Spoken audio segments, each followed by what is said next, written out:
আল্লাহ রাসূল একদিন নামাজ পড়াইতেছেন, নামাজে পড়াইতে পড়াইতে হঠাৎ করে হাত ছেড়ে দিয়ে সামনের দিকে আগানোর পরে কি যেন ধরার মতো করে ধরলেন, এরপরে ছেড়ে দিয়ে পিছনে চলে আসলেন, আবার স্বাভাবিক গতিতে হাত দিলে নামাজ শেষ করলেন।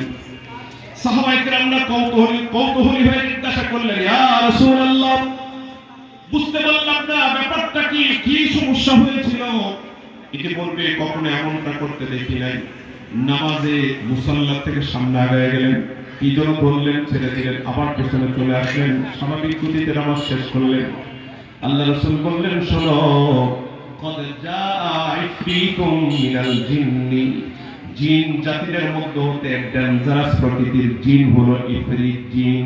আল্লাহ নবী বললেন, ইফরিত জিন আমার নামাজের মধ্যে আমার কাছে আসছে, আমার নামাজের মধ্যে খলল পয়দা করার জন্য, ওয়াসওয়াসা দেওয়ার জন্য।